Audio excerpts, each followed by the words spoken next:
Hi guys, just setting up the table for the Battle of Vitoria we're going to play over the weekend. It's quite a long game, so it's probably going to be posted in at least 2 parts. Just setting up the table the night before. Pretty plain, a low ridge with a couple of villages on it. Just took the opportunity to get some new units out, so I got some Berg infantry that will work in my Waterloo Prussian force in their white uniforms. And I've got a second unit of Nassau. I've got the Berg infantry on from eBay, so they look really nice. I just thought I'd give everyone a shot of those.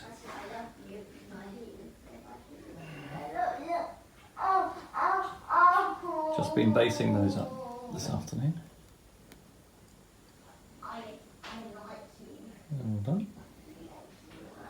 And then you've seen my Nassau before. 2 battalions of those. All ready for the table. The other ones I've been completing, you've seen me working on my guard and KGL. Here we go. A couple of light battalions that my mate Graham has done for me.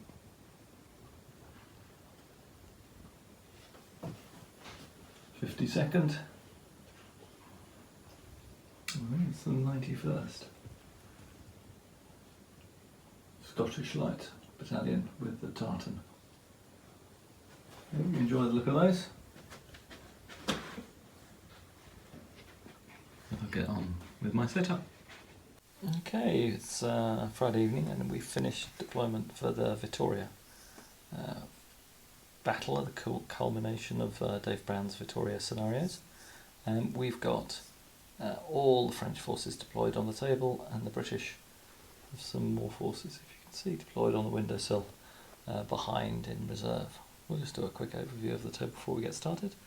Start with the left-hand French brigade occupying a small village on the ridgeline. We move across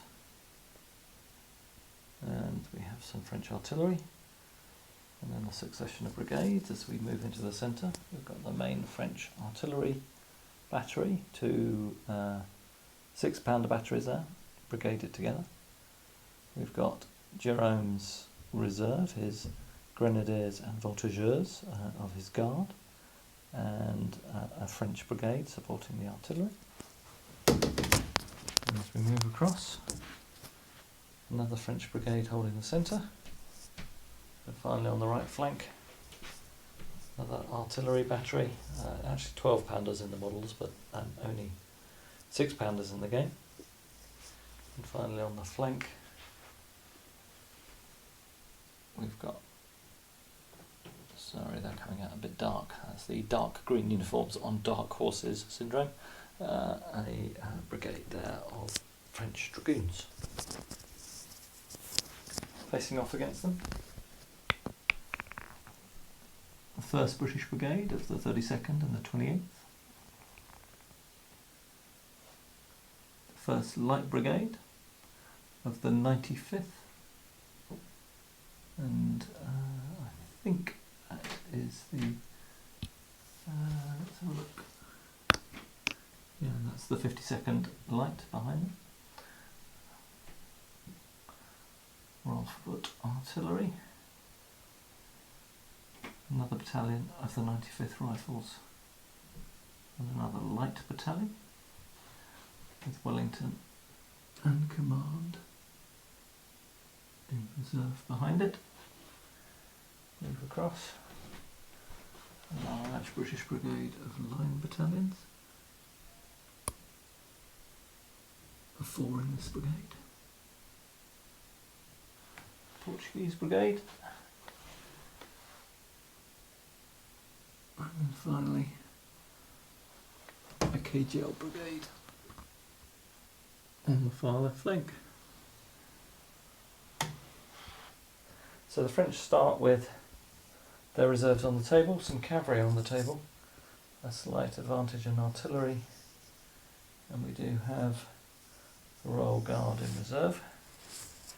Just now look at the Allied reserves. They're pretty substantial.